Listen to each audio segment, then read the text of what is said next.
Welcome to episode 3 of the Emotional Fitness at Home series that I've been presenting during this COVID-19 chapter that's incredibly an interesting time.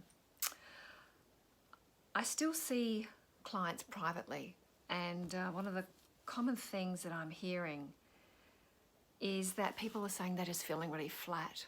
They're feeling low on fuel, a bit disenchanted, that or in complete overwhelm, just disappointed with how emotionally unprepared they have been for all these changes, and disappointed perhaps that they would have hoped they would have been more adaptable. And one of the common things I find myself saying and reminding myself of is that, how many times have you heard in any news presentation that we are in uncharted territory and these are unprecedented times? And so the reality is nobody really knows how to do this.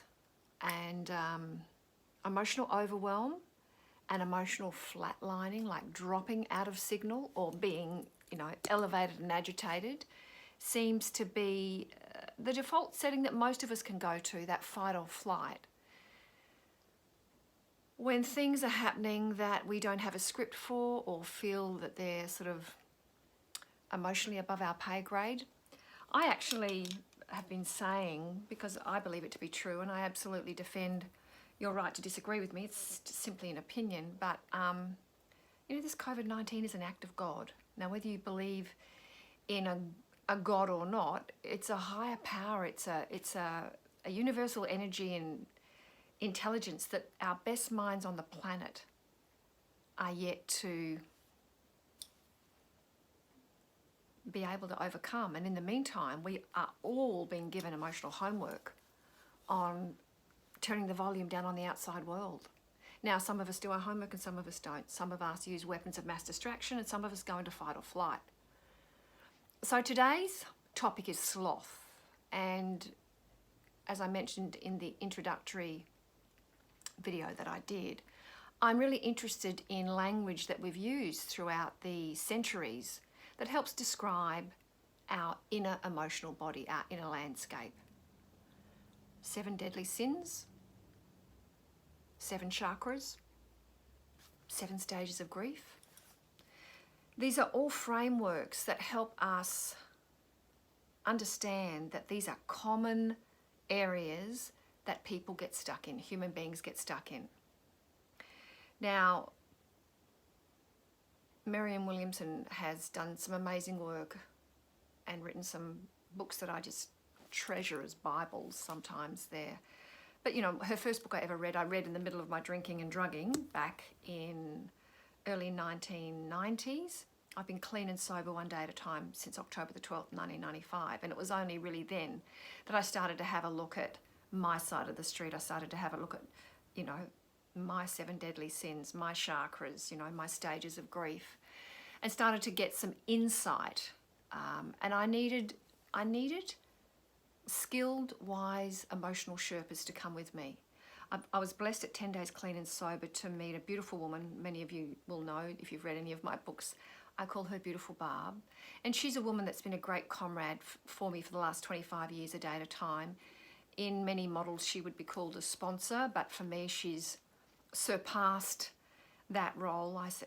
She says she calls me her goddaughter, and I call her my fairy godmother, because it's a spiritual connection. And God, for me, being an acronym, GOD, for Great Outdoors. Mother Nature, Father Time. These are forces, Mother Nature being the mother of our own authentic nature and the nature of the universe, and time. The heart doesn't wear a watch. There are so many things in life that you've got to give time to whether it's heal a broken leg or heal a broken heart, the physical or the emotional. So back in October 1995,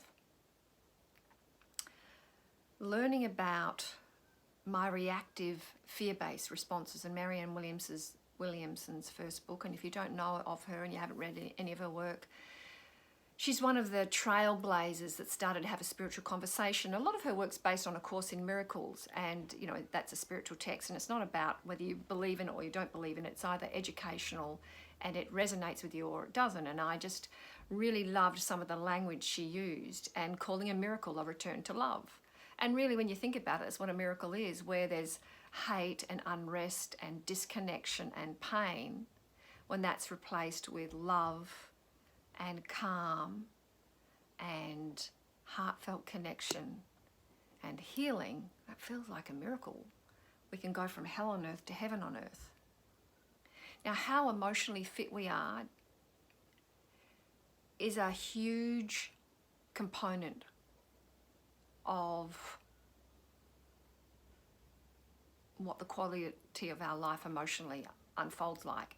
Most people that come to work with me, many people have mastered the kingdom, their external life, their ego self, their intellect, their sexual self, their physical self, that shell of the sea turtle. They know how to spit and polish that, stand up, put their armour on and get out there in the world and make shit happen, to just do it. That blinkered, logical, lineal, left brain, directive, don't get off course, stay on that course. Now, that part of our brain, our masculine part of our brain that looks after our external life, the logistics, the intellect, we touched on that in the previous episode 2, where I spoke about intuition and greed.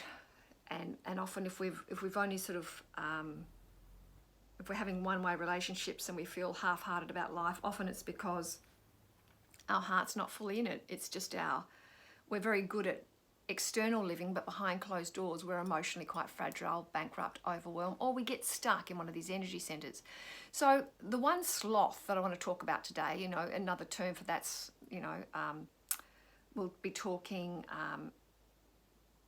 greed's called avarice, in some of that antiquated language, and sloth. You just think of a beautiful sloth. Sloth, and I suppose what I want to help, hopefully, I'm trying to help offer some food and feeling for thought, so that perhaps the way you've seen yourself and this energy center of sloth, if it's been harsh, if it's been judgmental, if it's been narrow, if it's been accusatory, if it's been wrong, if you've ridiculed that component in yourself or other people, and you use lazy as a word to whip people with or whip yourself with, I'd like to offer some different perspectives to look at what sloth is and why it's there.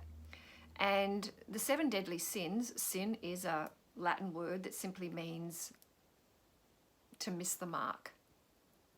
And so often we miss the mark of being a perfect version of ourselves. And I often say to clients, I really believe that perfectionism is the highest form of self-abuse. We're not robots. A lot of people live like robots, and many of my elite athletes will be flattered if you tell them they're a machine, because they just get shit done. Just do it. They don't feel it, they just do it. And if you don't feel feelings, you can blinker and just live in the fast lane. We call it the rat race, the fast lane. But what you'll find is along the way, there will be no emotional growth. Relationships will fall by the wayside, and most importantly, the relationship with yourself. So sloth and lazy, just for a moment, what I would like to invite you to do and encourage you to do is, as you say that word, where am I sloth-like?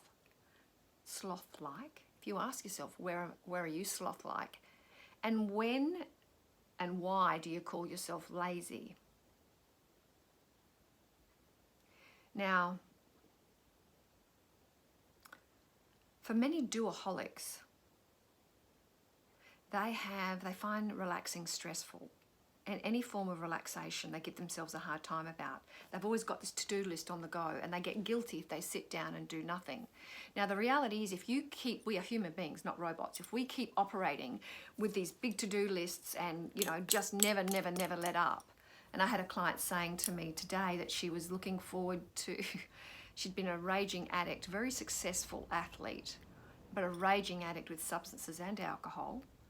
And one might say, well, how can you be that fit? You would be surprised the amount of people that are excelling in their careers that have raging addictions. Because addiction and obsession is very different from passion. Addiction and obsessions are all fear-driven, and passion is love-driven, and passion's about choice.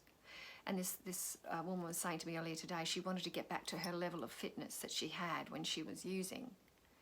And then she listed off, I mean, she was drinking and drugging, but taking, pre-workout, post-workout, vitamins, whole foods, juicing, no gluten, no dairy, drinking and drugging. But, she was a lean machine. And as I've said to her, for you to get back to that took obsession, and you would need to be emotionally numb to go back to that. So you're wasting your time working with me, because my work is to help you emotionally connect and actually have a choice and have emotional range so that you're the whole package. The outside and the inside are in harmony. One doesn't contradict the other. You don't feel like a fraud. You look a certain way, but you feel totally different. You're not at home within yourself, and home is where the heart is. So unpacking her relationship, and I've had to do this myself as well, with the whole component. See, rest and repair is very different to laziness. And this is where we want to get passionate about self-care and self-nurturing, which means you will need to do some meditative processes which involve solitude and involve your willingness to rest and repair. Recently it's now, where are we, April 23rd. On February 9th, I was running every day and I wouldn't rest and repair, and through something unrelated in the garden, I fell and crushed my ankle. I'm due to go to the physio tomorrow, but I still am not able to run on that. And, I wouldn't take the hint about rest and repair. So, I personally believe that I was, brought to a grinding halt. And sometimes the body will do that. The body remembers. Sometimes your body will just say, no more, no more. And so those robotic people often, when we're in that robotic state, you'll get to a stage where you have a breakdown. These people can become homicidal, suicidal, they have a nervous breakdown, they just give up, they get depression, they get chronic fatigue syndrome, an addiction blows out. We call it a nervous breakdown. It's basically because you have pushed yourself to a limit. Human energy is finite. Human beings have to sleep. We have to also rest and repair, which is different from sleep. There's that beautiful saying, if you don't rest, you'll get restless. Now, sloth and laziness is isolating, and it's about getting a case of the fuckets. And often people will say, I just feel depressed. And clinical depression is certainly something that you would need to talk to a clinician about. But for some people, they don't, they use the word depressed when what's actually happening is they are suppressing a component of themselves that needs voicing, that needs expression. They are suppressing their truth, not expressing their truth. Now, that energy center around sloth and laziness, I find interesting to marry to this throat chakra, which is the third chakra, which is all about communication.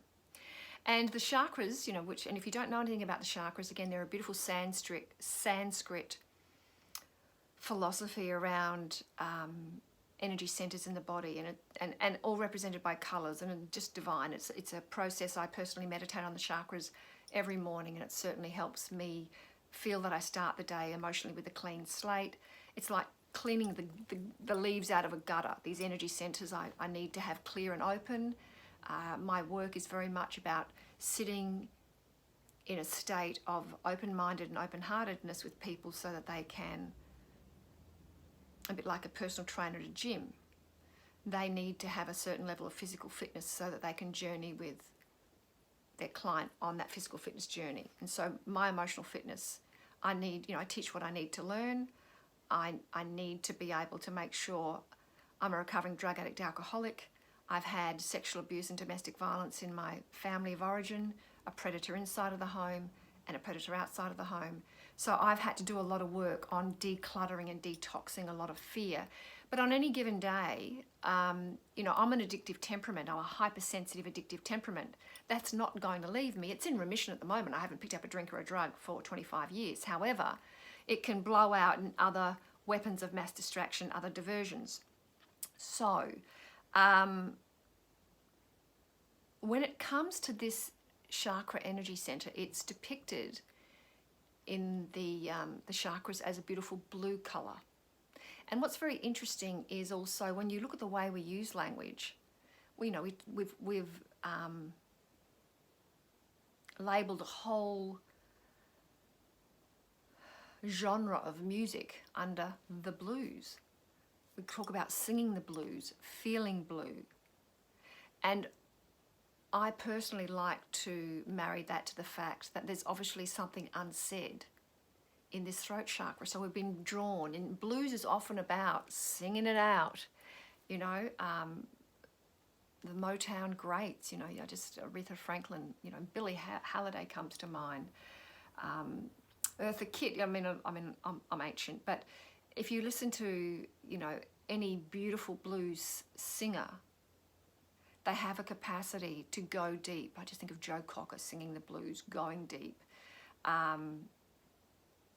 They go deep into, and there's a beautiful vibration from the throat chakra in a very successful, powerful blues singer. They just have this tone about the authentic journey of saying what needs to be said, or self-honouring, or whatever the message in the song is about. And often when we're feeling blue or we're feeling flat, I had a client this morning say that, you know, they were feeling flat. But as they gave me the tally of what had happened in their week, I could just hear their savage language. They were calling themselves ridiculous, pathetic. They were a bad mother because they weren't, you know, coping with homeschooling, and the nanny and the cleaner had gone, and they felt so guilty that they, and again, just pitting themselves up with the sisterhood, measuring themselves to be better or worse, which to me is the antithesis of being an empowered female, a feminist that supports every woman wherever she's at, whatever she has to do to pay her bills or run family life. I tell you what, if you haven't been watching it, it's just started on Fox Showcase. Kate Blanchett in Mrs. America, and it's Rose Byrne. I think Rose Byrne is Gloria Steinem. It's a really fascinating. I just watched the first episode and I am just hooked. Kate Blanchett is flawless, but very much about the emergence of the equal rights in the USA, and it's done in that Mad Men in the early 1960s. I was born in '62. So I love all that fashion and the beehives, but nonetheless the Stepford wife kind of thinking, coming face to face with the amazing minds like, you know, the Gloria Steinems, and yeah. Anyway, I digress. Getting back to singing the blues, feeling blue. Often it's about not speaking up, or like this client earlier today, about you being oppressive and suppressing what you're really feeling. You know, you feel like you need a rest. So often when people say to me, I'm so fucking tired, I'm just tired all the time. Well, for some of that, it'll mean that they're saying, you know, I'm sleeping 8 hours, but I'm just dragging myself through the day. So sometimes tiredness is a byproduct of the fact that you don't have any designated rest and repair, which that is what meditation is all about, rest and repair. If you don't and won't rest, you'll become restless. A meditative practice in the morning, and I personally do one just before bed, just a little one before bed.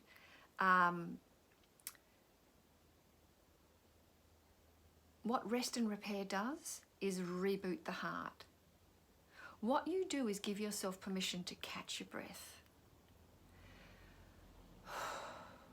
Breathe, feel, pay attention to your own breath, your own energy levels. We are not robots on any given day. We've got different life assignments, Some days we'll have, we'll have homework on our anger. Some days we'll have a homework on jealousy. Sometimes days we'll have homework on feeling blue, feeling, having to deal with our ego, having to deal with gluttony, having to do with our lust, all of that stuff. And so if we plug our heart in and rest it, which is dock the heart. And when we're in rest and repair, we dock the heart and the reparation happens and the heart charges up. So anything that brings you joy and is quiet, and the heart and earth are the same letters. So often if you can take your heart out into Mother Earth, sit out in the back step, sit on the grass, go for a gentle walk, get out under this, lay in the backyard and look up at the stars, earth yourself and be silent. Listen to how you feel. Listen to the thoughts going through your head. Listen to what your body's telling you.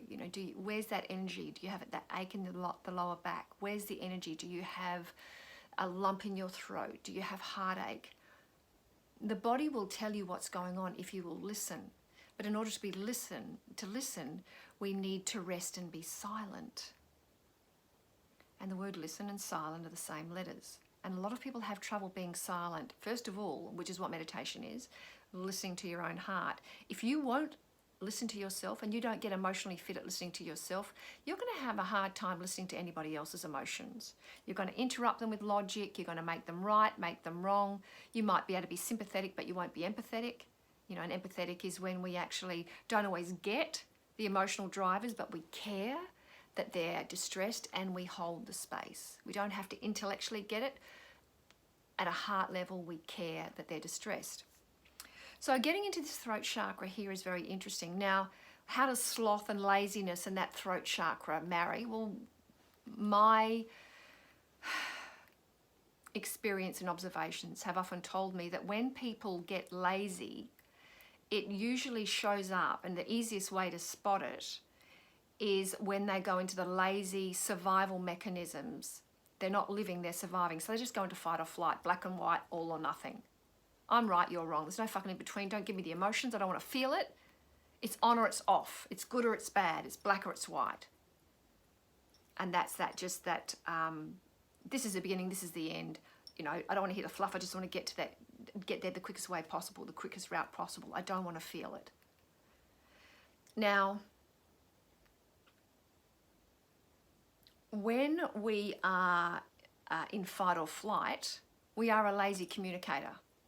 So when we are in fight with our language, and again, you can hear aggression in a tone. Now, sometimes people are passive aggressive, so they don't raise their voice, but they are incredibly condescending.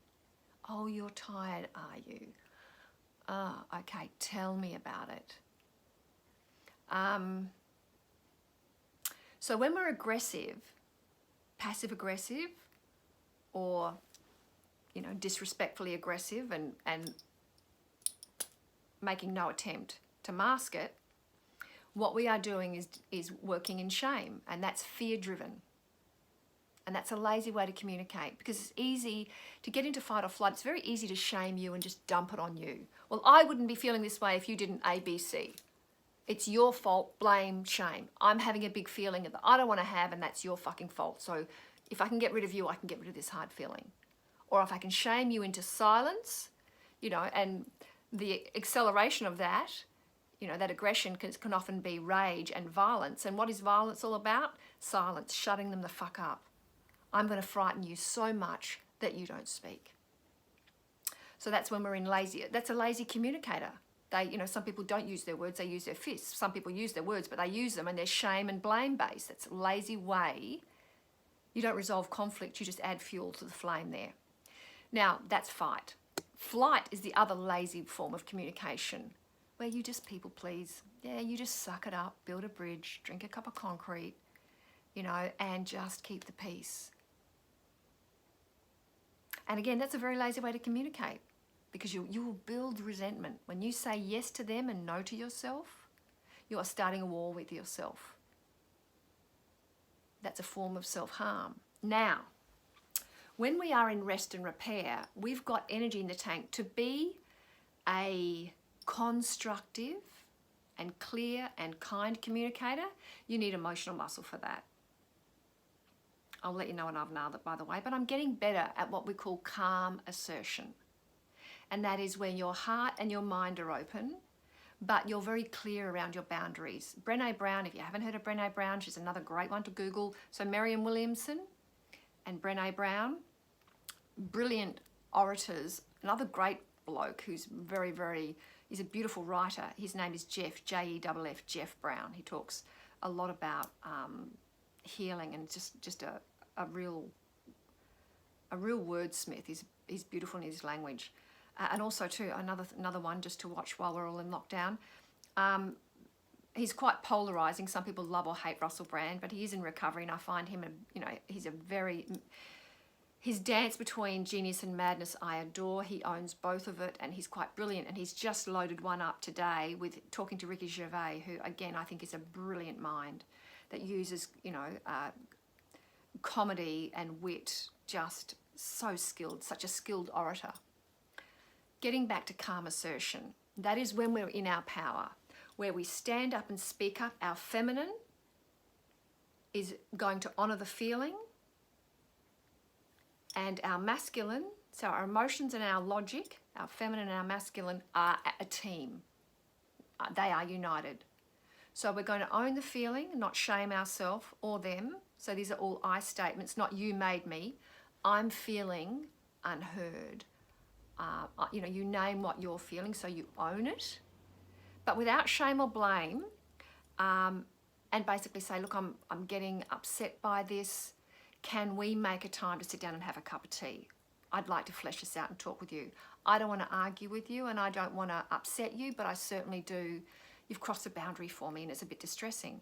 Now, when somebody calmly asserts and lets you know that they name the feeling and they own the feeling, and, I learned, my husband that I've been with for the last 16 years, I learned to do this with him. I'd never been jealous of other women. I've been the woman in many of my past relationships up until I met him at 42, where I always left. And I wasn't ever fully in it. And if any other woman wanted to have a crack at the man I was with, good luck to her. I just was quite heartless, disconnected. So I had not ever been that vulnerable to a man until I really, really fell in love with the man I've been with the last 16 years. And I remember the very first time, clean and sober, I felt this pang of jealousy. And it was really quite uncomfortable. And I'd been taught through therapy to name it. And I'll get into jealousy more when I talk about the heart chakra in the next session. And I'll unpack that story for you then. But to be able to actually go up to him and say, oh God, this is not you, it's me. I think I just got jealous, and he holding my hand, and I just owned the feeling, and it really has helped me. It doesn't happen much, but when it does, I've learned about those subtle feelings, and this feeling of, sometimes for me to often when I feel like I want to be lazy or sloth-like, it just means I need to rest. But there are other times where, I just need to calmly assert, because I've had my superwoman cape on and I'm trying to do and be everything, and then I get resentful that he's on the couch giving himself permission to rest and repair, giving himself permission to be lazy, and then I'll get resentful because I won't give myself permission, but he'll give himself permission. So it's my problem. So sometimes I find myself saying, sweetheart, do you mind if we just have a lazy one? I don't feel like cooking tonight. It's never a problem for him. It's always in my head on what I'm saying to myself. So it takes emotional muscle to own your side of the street, to own your dysfunction, name it, but not shame yourself for it, because we're human beings. We all have a shadow self. We all get fearful. We all get blocked. And when you do, to be able to speak up for yourself and say, I'm struggling with this. And even to say, I don't know what to say, but I'm just upset. I think I just need to sit with you, or I'm just feeling upset. Sometimes I do have to say to my husband, God, I feel like I just want to have a cry. Now, any woman 45 and over, I'm 58 this year, but many times going through that menopausal haze of emotions, that roller coaster, I would just need to cry. It would be nothing other than hormonally charged, but after I had a cry, I could flush through. But in saying that, to go up to my husband and say, I don't know, I'm trying to find I'm scanning you to do something wrong so I can pick on you, so I can have an argument, and then so I can have a cry, because often after arguments I have a cry when I realise my side of the street and I'm remorseful. But to be able to intercept that and say, oh God, I just feel like I need to have a cry, and then to be able to sit down, and the moment he's tender and kind to me, puts his arm around me, I cry, because I just need to flush it through. Now, do you ever find when you're trying to swallow or cry, it's like you get this ball bearing in your throat that's heavy, that's energy that gets blocked there? Now, when we are sloth-like with our communication, we don't speak up when we need to, and we're not able to be assertive and set boundaries. So I was talking about Brené Brown. If you haven't heard of her, she's got a great documentary on Netflix and a lot of great books. And in one of the books she uses lots of acronyms which make life principles very easy to remember. And I love her acronym. She says, if you want to live a big life, use the word big as an acronym, BIG. And she said, you want boundaries first, your integrity second, and generosity third. And I had lived my whole life with generosity first. I would just give myself away. I do enjoy giving, but I wouldn't have any boundary, and I'd give too much. And then I would find that, I'd give way too much, and make other people uncomfortable because I'd give so much, and they could never ever reciprocate. And I certainly wouldn't let them, because whenever anybody tried to give to me as a child or as a younger woman, I didn't like that, because I would think, what do you want? Why are you being nice to me? Why are you trying to give to me? What do you want? You're going to call in an emotional debt that I don't want to pay. So I will be in charge of giving. But then when you can't receive, you get exhausted. And so when we don't speak up, when we're a lazy communicator, or when we're just being lazy, we are not standing up and speaking up for ourselves, or we're not resting and repairing. And when we get in that state of sloth, and that just means self-neglect. When we're lazy and slothful, we are neglecting. And again, it's not wrong, it's just not healthy for us long term. You want to replace laziness with rest and repair, with restfulness. You want to deliberately say, I'm just going for a rest, I'm going for a light down, I'm going to put my feet up, I'm making myself a cup of tea, I'm going to go and lay in the hammock. I need a rest, because we will get restless if we don't. Also, I find, around this energy center,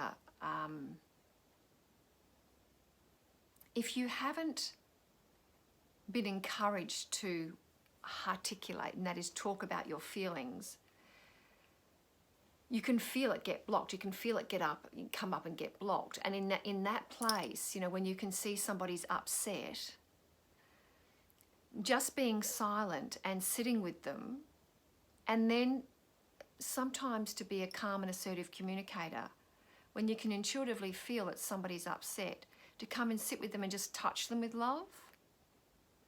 And then just start to tell them something gentle.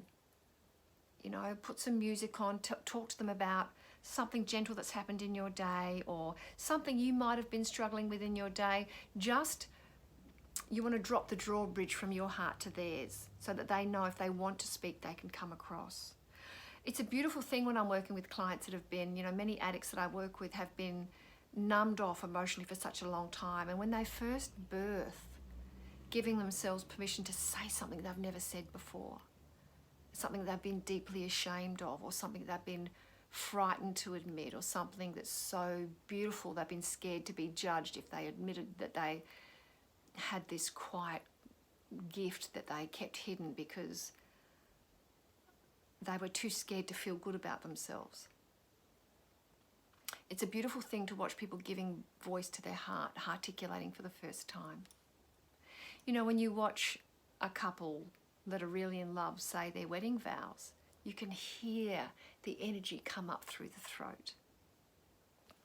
People swallow, try and get oxygen back through that chakra, so their heart, which is a neck chakra, can speak fully. So a couple of things to consider when it comes to sloth and laziness in your life. Often when we get lazy, and getting back, I started to mention earlier, when people sort of say that they're really tired and they're sleeping but they're tired, that's a byproduct of restlessness, and also too often a big percentage of tiredness comes from loneliness, a lack of connection, a lack of emotional connection.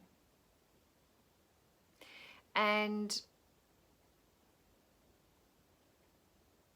sometimes people aren't physically accessible, but if you are hanging out with you and your own heart every morning, if you are docking with your heart every morning in quality solitude, you're going to be better company for yourself throughout the day, whether you're with loved ones or not.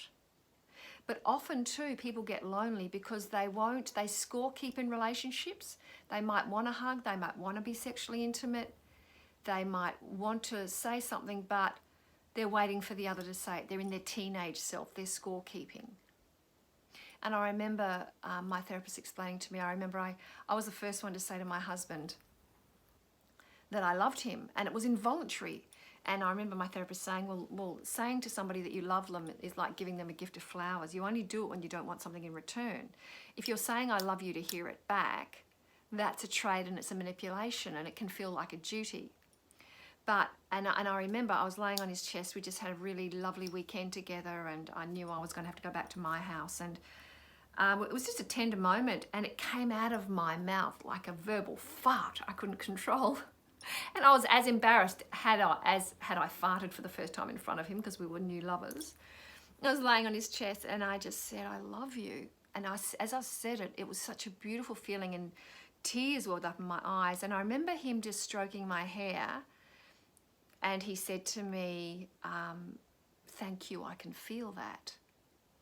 I know you do. And my ego went, my ego went, aren't you going to say it back? And my ego got a bit bruised, but my heart was actually a little bit relieved that he didn't just say it back out of duty, and he really received it tenderly. He said thank you, because I was giving him a gift from my heart. Now, it was a few weeks later, and I struggled because I was the first to say it, and I wanted to be cool, and I didn't actually want to fall in love, and I'd never allowed myself to be that vulnerable. As I said, I'd always been the leaver. They'd always told me they loved me first. They always, so I was really out of my depth. And I think I was standing cooking bacon, eggs, and, I had his dressing gown on, and my hair was like a bloody rat's nest. It was a couple of weeks later, and he came up behind me and put his arms around me and just whispered in the back of my neck, I love you too. And we talk about it now, but I said to him, when I said that to you on your chest, did you love me then? He said, yeah, I did, but I couldn't say it. I wasn't brave enough to say it. And the first time I said it, I couldn't even look at you and say it. And then after that, he was able to say it and look me in the eye and say it and really dock. But getting back to loneliness, love like bread needs to be made fresh every day. To be able to tell somebody from a heartfelt place, just because it's a beautiful bubble of love that comes up, that you love them, is just one of the loveliest gifts. And in saying it, regardless of whether they reciprocate or not, it's a connection. It's a connection to your heart, to love, to the life force. And when you give yourself absolute freedom to speak from your heart with calm assertion, so disagree with people by all means. We teach children to debate at schools. We teach them the art of debating, which means to argue a point without getting personal. So to disagree, but without disrespect.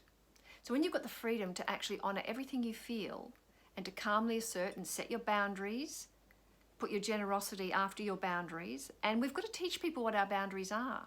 They can't meet them if they don't know what they are.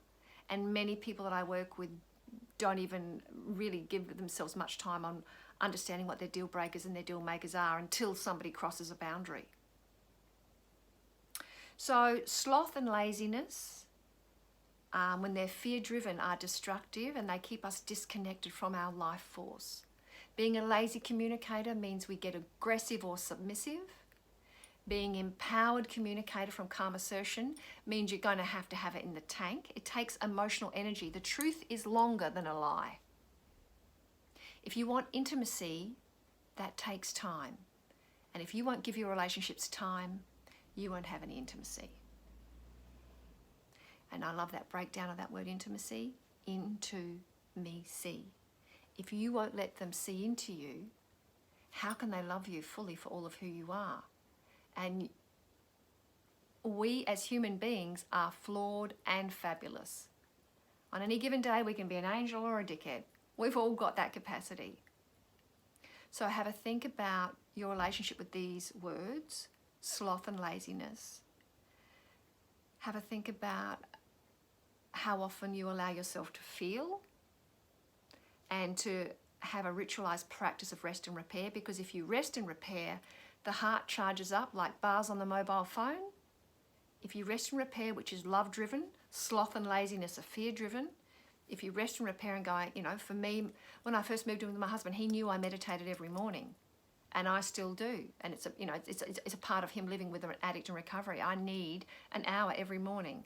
Now, it doesn't mean we can't have, breakfast in bed and all that sort of stuff, but then I'll get up and go and do my meditation. If we're going out somewhere, I'll get up an hour earlier so I can get my meditation, and when my ankle's not crushed, my exercise in. Because for me, in order to be my best self, it's my job to look after my heart, my head, heart and body, so I can be the whole package. So are you looking after your heart? Are you giving it gifts of rest and repair? Do you listen to your feelings? And when you notice getting that lump in your throat, when you notice that someone's crossed a boundary and you need to stand up and speak up for yourself, adulting means calm assertion. When we're in our aggression, we're in our warrior, we're in that fight place, and when we're submissive, we're in our child, we're in that, I'll give you all my power, just tell me I'm a good girl, just tell me I'm a good boy. That's all I need. So hopefully there was some bits and pieces there for you to reflect on. As I said, it's an interesting time, this COVID-19 time. A lot of time for introspection, and as I said, there's some great stuff on YouTube. It's a good time to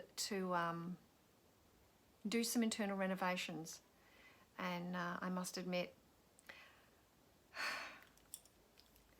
it's very easy for me to become a lazy communicator. Too easy. I just noticed myself going upstairs before to have some lunch. I work downstairs. This is where we are now, is my home office, and we've got a lovely old Queenslander, and upstairs normally the house is silent.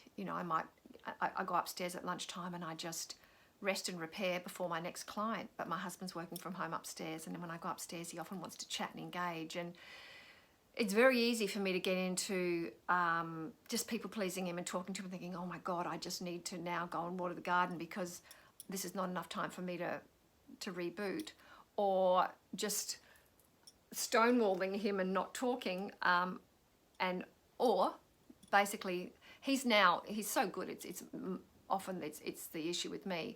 I've had to say to him, and he really does understand this, but I have to remind him, I have to say to him, sweetheart, I just need some quiet time. Just had some very challenging sessions. I've got a couple of big ones this afternoon. I'm not trying to be rude, but I haven't got the fuel to engage. And he'll go, not a problem. And if I'm calm and assertive and let him know the lay of the land rather than fighting it or running away from it, we get connection. Like I've said, we teach what we need to learn. I haven't mastered it yet, but certainly getting a lot of practice. And this is what this time of solitude at home can be all about, a little bit more practice. Anyway, enough from me. The next one I'm going to do is that heart chakra. I'll talk you through that jealousy stuff, jealousy, envy. That's the next one we're going to have a look at. But between now and then, I hope you're happy and healthy, and I look forward to seeing you then. Thank you for listening. Mwah!